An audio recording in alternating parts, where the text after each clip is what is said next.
gaaffii tokko kan miseensa keessaas ka'ee kan ofii keenyaas itti dabal kan shakkiyyoota irraas ka'u walitti qabannee asitti argamnee jirra. Soomni maalidha? Yoom eegale maaliif barbaachise jennee otoo eegalle gaariitti fakkaata barsiisaa keenya. Namni sooma hin soomne addaam kufedha jechuudha yookaan immoo addaam gannata keessa yaalamedha yookaan xiqqaatee dhukkuboota 20 ol nu fayyistiin hin jedha. Kolesterool kan jedhaman keessumaati dhukkuba yeroo kana. Kanaafuu saayinsiin illee sooma ni eeyyama. Soomni dogumaa moo qannoonaadha? Keessumaati dubbiin Kiristoos dubbate hunduu dogumaadha. Wanti dogumaa ta'e hundumtuu qannoonaaf jalaa qaba.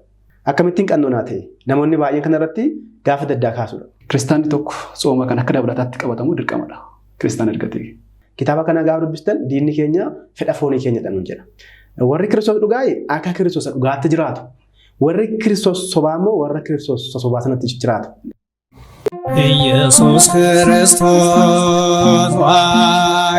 Waaqayyoodha jetti tawaayidoon wangeelaan nu barsiisa. Maqaa Abbaa kan Ilmaa kan Hafuura Qulqulluu Waaqayyo tokkoon ameen. Ameen. Kabajamtootaa fi hordoftoota miidiyaa Sootoriyaa bakka garaagaraa ta'uudhaan dubbii kana dhagaa kan jirtan hundumtuu nagaa Waaqayyoodhaan akkam jirtu akkam yoo nageessan nagaan Waaqayyo bakka jirtan hundumaatti isin haa ga'u jechaa har'a sagantaa dhimbiibbaa keenya mata duree haaraadhaan qabannee isiniif dhiyaannee jirra. Keessumaa godhannee kan nuti wajjin dhiyaannee jirru kadhimamaa PhD barsiisaa keenya Daaqoon Daani'el Maamoodha. Barsiisaa keenya wajjin dhimmoota tokko irratti kana wajjin mari'annu kana wajjin dhimbiifnu ta'a. Barsiisaa keenya baga nagaan gara miidiyaa keenyatti nagaan dhuftan.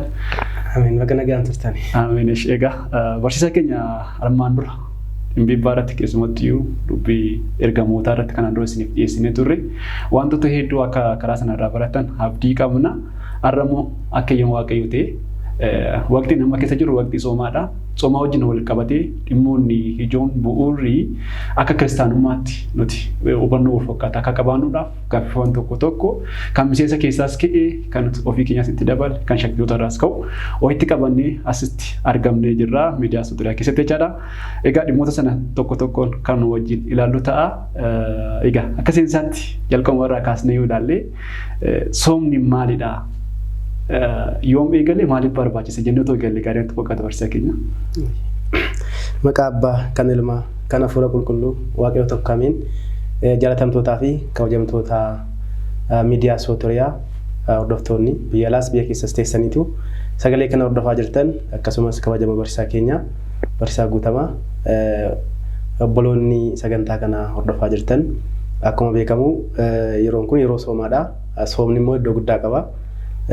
Akkuma amma barsiisaan keenya nuuf kaasanii sooma jechuun maal jechuudha yoom eegalee kan jedhuu fi soomni jalqabama eegalee abbaan keenya Addaam akka inni gannata galeeni seera uumamaa boqonnaa 2 lakkoofsa 15 gaafa ilaaltan Waaqayyo gooftaan Addaamiin ajajee isa kana nyaadhu isa kana immoo nyaatin jedhee jechuudha. Kanaafuu soomni jalqaba garuma gannataatti gaafa eegalu ganata keessa iyyuu jira jechuudha. Abbaan keenya Addaam sooma waggaa 7 soomee sooma cabsee raawwatee booda garuu ni kufe jechuudha. Kanaafuu namni sooma hin soomne Addaam kufedha jechuudha yookaan immoo Addaam gannata keessa yaalamedha yookaan mootummaa Waaqayyoof nama abdii qabnedha jechuudha. Kanaaf abbaan keenya Addaam sooma erga dhiisee booda kufeera waan ta'eef isa malasii nyaatin jechuun wanti dhorkame jira jechuudha. Har'as wanta nuti dhorkamne wanta Waaqayyo nuuf hin eeyyamne baay'ee jiru waan ta'eef sana lagachuu jechuudha. Ergaa sooma jechuun hiikkaansaa gaafa keenyu alaqaa waldaa abbaa kifilee kan jedhamanii of eeguu of dhoksuu yookaan immoo waan tokko irraa of qottobuu jechuudhaan hiikan jiru jechuudha. Nutis sooma gaafa jennu wanta nyaatamu, wanta dhugamu, wanta yeroodhaa fi nyaata dhiisu, yeroodhaaf dhugaatii dhiisu akkasumas immoo cubburraaf fageessu jechuudha. Cubburraaf gaafa fageessinu yeroo waqtii soomaa osoo hin taane yeroo hundumaadha cubburraa kan of fageessinu jechuudha. Gaafa soomnu immoo qaamni miiraa keenya hundumtu soomuu akka qabu abboonni nutti himu jechuudha. Walumaa galatti garuu soomni iddoo guddaa qaba. Mana kiristaanaa keenya keessatti iddoo guddaa qaba. Sooma malee kiristinnaa hin yaadamu jechuudha. Kanaafis Kiristoos jalqabumayyuu soomaan hojii isaa jalqabaa akka eegale wangeelaa dhufan irratti nutti himeera jechuudha gabaabumatti. Egaati maalummaa sooma jechuun maal akka ta'eef yoom akka inni eegale gabaabinaan nu kaastanii jirtu. Asumarraa wantoota barbaachisummaa isaa xurnee dabarre namoonni baay'een amma sooma akka barteetti fudhatee namoonni soomaa jiran baay'ee waan jiraniif soomni akka kiristaanummaa keenyatti barbaachisummaa akkamii qaba? Hayyee guddaa galatoomaa soomni seeradha. Seerri immoo ittiin bulmaatadha. Namni seera cabse immoo itti gaafatamama. Barbaachisummaan soomaa waan lamaafidha. Tokkoffaan lubbuu fayyisti. Lammaffaan immoo foon akka isheen dalistu taasiste jechuudha. Unkaam abbaan keenya qulqulluu yaarid maal nuun jira. Soomti fawwis kutula nafsi wata hasiban qulqulluu lessa gaafatootaati. Soomni madaa lubbuu ni fayyisti. Akkasuma immoo foon akka isheen gammaddu akka isheen lubbuudhaaf bitamtu taasisti jechuudhaan dubbata jechuudha abbaan keenya qulqulluu yaarid jechuudha. Kanaaf namni soomee madaa lubbuu isaa fayyisaa jira. Fakkeenyaaf amma namni baay'ee nama fakkeenyaaf harki koo madaa yoo ta'e madaan akka kooti dhukkubuu danda'a foon waan ta'eef jechuudha. Madaan lubbuu garuu hin beekamu. Garuu kan fayyisu eenyudha soomadha jechuudha. Gaafa soomnu gad of binnaa jechuudha. Marii keenya jechuudha soomni yookaan immoo fireemii kan jennu jechuudha. Makiinaan tokko ariifannaadhaan gaafa deemu balaa geessuuf gaafa ka'u akkuma fireemiidhaan qabnee tosa dhaabnu soomni akka nuti of binnu akka nuti of ilaallu akka nuti waa'ee jireenya lubbuu keenya ilaallu nu gooti. Kanaafiyyuu iddoo guddaa qabda jechuudha. Kun karaa amantiitiin gaafa ilaallu karaa saayinsii immoo gaafa ilaallu wanta baay'ee nuuf laatti. Xiqqaatee dhukkuboota 20 ol nu fayyisti nuun jedha. Kolesterool kan jedhaman keessumaati dhukkuba yeroo kana dhiibbaa dhiigaa akkasumas kaanserii wantoota akkasii soomni ni fayyisa. Sababiin isaa keessumaa kolesterool kan jedhamu jechuudha ol ka'iinsa coomaa qaama keenya keessatti gaafa baay'atu namoonni baay'een dhiibbaa dhiigaatiif. Dhiibbaan dhiigaa akkuma beektanii gaafa dhiigni keenya dhaqna keenya keessaa deemu tuubboon yookaan immoo karaa dhiigni keessa deemu sun maal ta'a ni dhiphata. Maaliif coomaan dhiphata jechuudha. Yeroo kana dhiigni keessa deemu dadhaba. Yeroo kana dhiibbaan dhiigaa nutti dhufa humnaa ol maal taana humnaa ol dhukkubni addaan nutti dhufa jechuudha. Kanaaf yoo soomne nyaanni keenya yookaan qaamni keenya maal ta'a baalaansii ta'a yookaan immoo wal madaalaa ta'a. Akka waaqayyo nu uumetti siisteemii sana keessa deemna jechuudha. Garuu akka callumanni akka looniitti yoo nyaanne immoo yaa'u dhukkuban taanee fi dalagamna. Kanaafuu saayinsiin illee sooman eeyyama. Keessumaa Giriikonni Araboonni yookaan immoo Indoonni jechuudha. Paagaan ta'anii ni soomu baraachila. Paagaan ta'anii. Purpose deegna spiritual osoo hin taane kan foon isaaniitiif saayinsii laamee jechuudha. Kanaafuu har'a saayinsistoonni baay'een soomanii beeku jechuudha. Faayidaa soomanii beeku. Akka keenyatti immoo nuti sanaaf osoo hin taane lamaan isaa argama jennee waan beeknuuf waan itti amannuu fi ni soomna jechuudha. Hafuura keenyaafis foon keenyaafis kan hundumaatiin iyyuu wanta iddoo guddaa qaba jechuudha. Yeroo soomaa kana keessa immoo faayidaa isaanii guddaan ni beelofna. Gaafa beelofnu warra beelaa yaadanna jechuudha. Soomni inni guddaan maalidhaa? Ni beelofna. Fakkeenyaaf namni yeroo hundumaa yoo tokko waa'ee warra beela'anii hin beeku. Garuu gaafa beela'u maal ta'a? Waa'ee warra beela'anii hundi baluu lakka akkasii beela'an jedhee too yaada jechuudha. Yeroo sana osoo hin jaallatiin mitswaatii kenna jechuudha. Sagalee waaqayyoo yaadachuu deema. In kenna gaafa kennoo in eebbifama jechuudha. Kanaaf soomni iddoo guddaa qabdi. Calluma jennee karaa tokko duwwaa yaaduun barbaachisu jechuufi. Galatooma keessumatti barbaachisummaa soomaa wajjin wal qabsiistanii kallattii lamaan kan kaastanii kallattiin jalqaban sirriimadha. Kaayyoon sooma keenya mana kiristaanaa keenya keessatti inni ijoon nuti ittiin soomnu fayyina lubbuudhaafi. Jalqabas dhorkaadha jenneerra lubbuu keenyaaf wantoota malu foon keenya dhorkini lubbuu keenyaaf yeroo itti argannudha. Additionally garuu yaada isin kaastan gama ogummaa fayyaadhaan ol qabsiistanii yaada isin kaastan ni jira. Kaayyoon keenya sasanaaf ta'uu baatu faayidaa dabalataa wanta nuti argannu nyaatota nuti yeroo soomaa nyaannu keessumatti nyaatota kan dhorkamnu jira gosoota nyaataa gara dubaatti ni kaasna. Isaan kana wajjin ol qabsiistanii yaada isin kaastan sirriimadha. Dhukkuboonni murteessoo ta'an kan akka keessumatti yeroo ammaa namoonni baay'een kan isaan ittiin hubamaa jiran kan akka dhukkuba dhiibbaa dhiigaa kan akka dhukkuba sukkaaraa kolesteroolii isaan kun sirriimatti yaada isaa kaastanii jirtu. Ogeessi fayyaas kan inni rikemendiin godha namoota yeroo hedduu akka isaan nyaatota kana hir'isaniif. Kun kan barbaachisee fi kolesteroolii qaama keessaa kan hir'atuuf dhiibbaan dhiigaa sun sababa sanarraa kan ka'e waan dhufuuf isaan kana xiqqeessuuf akka inni ta'e faayidaan soomaa akkeetti kaa'ee jira. Isa kanaan alatti abbaan keenya qulqulluun shinoodha. Kaasanii jiru faastiin kan jiru kitaaba isaanii irratti waa'ee faayidaa soomaa karaa fooniidhaaf barbaachisu maal akka inni sirriitti tarreessanii jiru waan ta'eef akka isin tokkomuu danda'a akka rekommendeeshiniitti isa dubbisuu dandeessu. Sadaatti baay'inaan namoonni dhaggeeffattoonni keenya hedduun dubbisuu danda'u jechuu barbaadetanii egaati asumarraan gaaffii ani kaasuu barbaadu soomaa wajjin wal qabsiise. Egaa mana kiristaanaa keenya keessatti qoqqoodamsi seeraa ni jira. Dogumaa qannoonaa fi tuufiitii jedhamee kanneen kaa'aman ni jiru. Isaan kana keessatti soomni dogumaa moo qannoonaadha? Isa kana akkamitti nuuf ibsitu? Hayyee guddaa galatooma. Bunaraachilaa mana kiristaanaa keenya keessatti dogmaa kan jedhaman jiru qannoona kan jedhaman jiru. Isaan dura garuu dogmaa jechuun maal jechuudha qannoona jechuun maal jechuudha kan jedhu sana garuu adda baasnee beekuu qabna. Dogmaa jechuun wanta ittiin dabalamne wanta irraa hir'amne amantaa jechuudha walumaa galatti dogmaa. Fakkeenyaaf mana kiristaanaa keenya keessatti icciitiiwwan shanan dogmaadha. Isaanis icciitii Sillaasee. Sillaaseen tokko sadiis tokko lama ta'u tokko afur ta'u tokko sadiis tokko yookaan sadiis miti. Barsiisni kun ittiin dabalamu irraa hir'itu. Sinodoosiin illee walgahii kana yookaan immoo barumsa kana jijjiiruu hin danda'u. Waaqayyo kan kenne jechuudha. Waaqayyo kan kenne san nama ta'uu Kiristoos nama ta'eera. Kanaafuu inni dogmaadha. Akkasumas cuuphaan dogmaadha. Qurbaanni dogmaadha. Dhufaatiin isaa lammaffaan dogmaadha. Dubroo Maariyaam waaqa deemuun ishee dogmaadha. Kanaan wal qabatanii immoo dogmaa suppoorti godhanii dogmaa kan ta'an immoo jiru jechuudha. Sekondi dogmaa kan jedhaman jechuudha. First dogmaan sekondi dogmaa. Dogmaan dogmaadha garuu warra jalqabaa sana dipendi kan ta'an suppoorti kan ta'an isaan immoo icciitiiwwan mana amantaas je'an sana jechuudha. Isaan dogmaadha. Fakkeenyaaf immoo lubummaan dogmaadha. Kiristoos laatee lubummaa malee cuuphaan hin ta'u. Dogmaan jalqabaa sun lubummaa malee raawwatu jechuudha. Kanaafuu lubummaan maal ta'a dogmaa ta'a jechuudha. Namni tokko immoo gaafa lubummaa fudhatu dirqama soomuu qaba. Indaakitalii soomee maal ta'a dogmaa ta'a jechuudha. Namni tokko gaafa soomu maal ta'a dirqama guyyaa 40 akka soomeedhamee phaaphaasiidhaan yookaan immoo episkoophosiidhaan maal ta'a ni himama jechuudha. Namni tokko immoo yaamaanii keessaa yookaan immoo kan hin amanne keessaati nama guddaa ta'e gaafa deebi'u jalqabaa hin cubama jechuudha. Jalqaba ni amana isa booda hin cubamu. Cubamuun dura maal gochuu qaba? Soomuu qaba. Qannoonaa fudhachuu qaba. Qannoonaan sun immoo qannoonaa jechuun mataan isaa maalidha?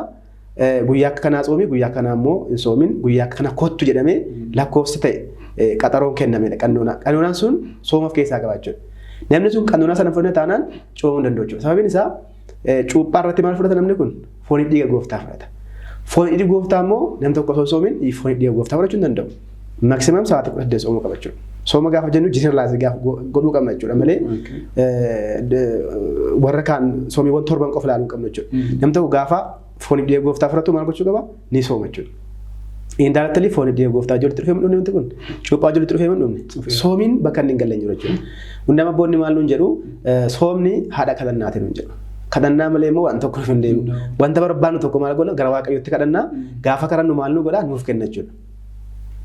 Soomni immoo maalidha? Kadhannaan immoo haadhaadha. Soomni haadhaadha.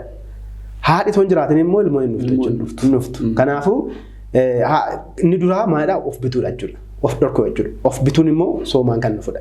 Kanaafuu yeroo baay'ee namoonni baay'een soomni rakkoo hin qabu. Kiristoos nuuf soomeera jechuudhaani maal jedhu yaada isaanii kaasu. Kun garuu dogoggora guddaadha. Dogoggora guddaadha. Kitaaba keessatti dogmaa fi qannoona kan jedhaman adda baafamanii jiru. Keessumaatii dubbiin Kiristoos dubbate hunduu dogmaadha. Kana godhaa kana immoo godina jedhee dubbateera. Jalqaba dhalate keessatti Beetleemitti. Isa booda xiqqoo guddatee nuun jedha. Waggaa 34 maal ta'e ni cubame. Ni cubame coomeera waan ta'eef hundaan hojiidhaan nutti agarsiise. Hojiidhaan agarsiisaan maalidha? Dogmaa cuuphaan dogmaadha jechuudha. Akkuma cubamee raawwateen gara gadaama Qorontoos deeme. Guyyaa 40 halkan 40 soome. Soomaa jedhe raawwateera.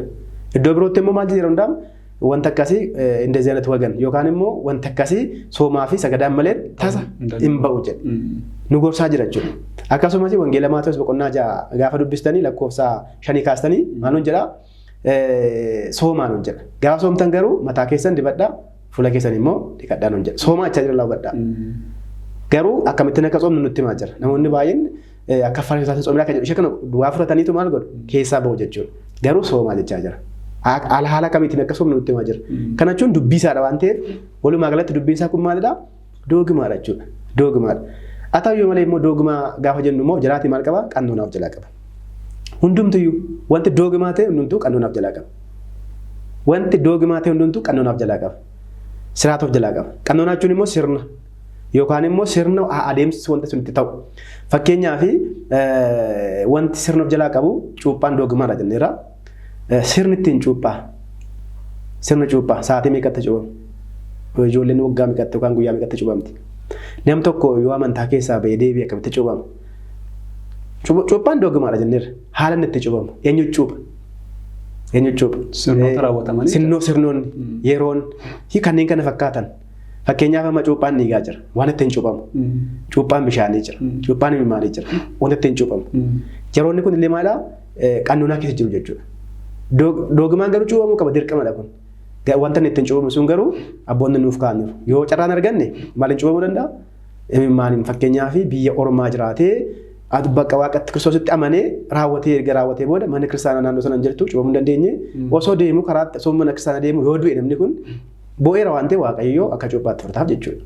Akkasumas yoo fakkeenyaaf bara Samaayitaati yookaan immoo bara wareegummaa keessa namoonni baay'een barsiisaa abbootaa amananii ormuma ta'anii barsiisaa abbootaa amananii too yeroo sanatti immoo yeroo mormi isaanii cite jira. Fakkeenyaaf haadha manaa Diyoqilixiyaanos ni yaadattu. Giyoorgisiin gaafa inni lallabu isheetti anis Yesuusitti namanaa jette. Isa booda Diyoqilixiyaanos abbaan manaa ishee ajjeese jechuudha. Amma dubartiin kun carraa kana mana kiristaanaa deemtee cuubamuuf carraa hin qabdu. Warroota akkasiitii fi Waaqayyo Gooftaan carraa akkasii kennaaf jechuudha. Garuu cuubamteetti akkamittiin dhiigaan cuubamteetti jechuudha. Kanaafuu haala kanaan ilaaluun baay'ee barbaachisaadha. Qannoonaa gaafa jennu sirna yookaan haala adeemsa doogumaan sun ittiin adeemu sirna jedhama. Fakkeenyaaf amma lubummaan sirna doogumaadha. Sababiin isaa lubummaa malee siraan mana kiristaanaa hin raawwatu. Icciteewwan torban hin raawwatu. Garuu umurii meeqatti kennama? Umurii meeqatti kennama? Barumsa akkamii baratee kennamaaf lubummaan? Fi kan kana fakkaatan qannoonaa ta'u jechuudha. Soomnis haaluma kanaanii soomnis akka ifa ta'uuf inni keessa galaa jira.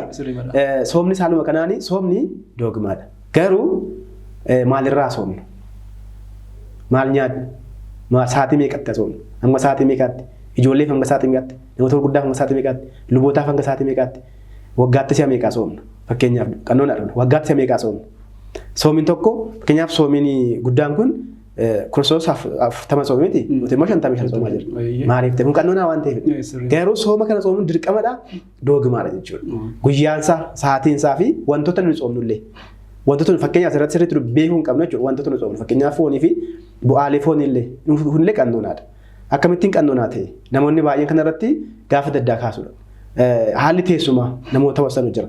Fakkeenyaaf biyyuma keenya keessa deemnee biyya nyaata filatamaa nyaata tokkitti nyaatan jira. Fakkeenyaaf Affaariin yoo deemte yookaan immoo gara warra adamsanii jiraatan yoo ilaalte jaroonni kun amma kiristinnaa gaafa fudhatan dirqama soomuu qabu.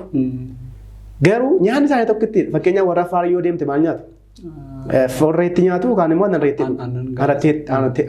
reetti dhugu. Jaroonni kun dirqama Phaaphaasiin Haagir-Sibkatiin Phaaphaasii Haagir-Sibkatii sanaa murteessuu qaba jechuudha. Ookishaniin murteesseetoo maal gochuu qabu?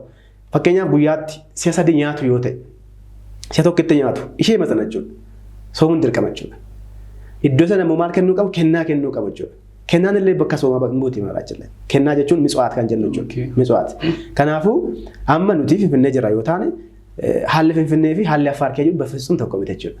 Nuti maradna nyaachuu dandeenya. Nuuf garuu tasa bu'aan beelladaa bafisuun maal ta'u hin eeyyamamu. Garuu warroota sanaafuu Kiristinnaa keessaa ba'anii hin danda'amu. Kiristoos dursa jechuudha. Kanaafuu wanti isaan sooman, wanti isaan nyaatan sun qannoonaa ta'a jechuudha asirratti. Garuu soomni bafisuun sigireen loomni bakka rakkoon qabu tuufaa nyaatinaan jedhamu garuu doogumaa waan ta'eef jechuudha. Kanaafuu abboonni haala kanaan murteessuu kana keessa sirriitti keessa galanii kan dubbatan eenyu fa'idha? Abboota keenya luboota abboota keenya Phaaphaasota karaa dhuunfaatti immoo gaafa dhufnu abbaa qalbii jirannaa akka ta'e hubachuu qabna jechuudha. Shaayee galatoomaa keessumattuu soomni jala muramee amma dogumaadha jennee jirra. Erga dogumaatee seeradha seerri jijjiiramuu hin dandeenyedha jalqabaa kan kennamedha jechaadha. Kanaaf kanumaan wal qabate kiristaanni tokko dirqama soomuu qabamu akka dabalataatti soomuu fudhachuu qaba jechuun kiristaanota hedduu ilaalaa jirra waan ta'eef wantoota argaa jirus ni jira. Manni kiristaanaa keenya dogumaas jettee erga isheen qabattee guyyoota soomamoo hin jiru isaan kun kanuudha inni jira aloonni isaan ittiin kaa'amanii isa dhumarratti siin kaasna waan ta'eef garsiifne. Kanaaf kiristaanni tokko sooma kan akka dabalataatti qabatamu dirqamadha. Kiristaan ergatee. Waaqa sun abbisu dirqamadha kun dirqamadha. Dogumaan dirqamadha.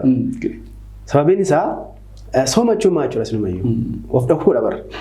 I think siratuun tuqiin darbine asirratti dhiifama wajjin. Wanti tuqiin darbine immoo dabaluun barbaachisaa waan ta'eef. Sooma gaafa jennu cubbuu soomuuf keessaa illee qabata. Cubbuu soomuuf keessaa qaba. Soomachuun dhiisuu jechuudha. Maal kan jedhutti dhufaa jechuudha. Fakkeenyaaf namoonni waa'een sooma gaafa jennu waa'ee waan nyaachuu fi waa'ee waan dhuguu qofa ilaalaa jira. Lakki kana qofa miti. Kana qofa miti. Isheen kun maaliifidha? Foon keenya akka isheen dadhabduufidha bakka. Qulqulluu Maatewos maal nuun jedha? Wangeela Maatewos boqonnaa 5 gaafa dubbistanii diina kee irratti beeki nuun jedha. Diina kee irratti beeki nuun jedha. Andimtaa kitaaba kana gaafa dubbistan diinni keenya fedha foonii keenyadha nuun jedha. Foon keenya osoo hin taane fedha foonii keenya. foonni keenya diina nuuf hin ta'u. Gin fedhi foonii keenya garuu diina nuuf ta'a. Fakkeenyaaf fedhi foonii keenya maalidha gaafa jennu ejji nuun jedha, haati nuun jedha, baqa of tuuluu wanta baay'ee of keessa galcha jechuudha. Fedhii foonii kan jedhaman Galaatiyaa boqonnaa 5 lakkoofsa 22 irratti kan argattan sana of keessatti kan qabatu fedha foonii kan jedhaman. Machii dhugaatii wanta akkas akkasii of keessaa kan qabu jechuudha. Kanaafuu isarratti beekii nuun jedha. Akkamittiin irratti beekna? Soomaan ajjeesuu qabna jechuudha sana. Fedha keenya sana maal gochuu qabna? Soomaan ajjeesuu qabna.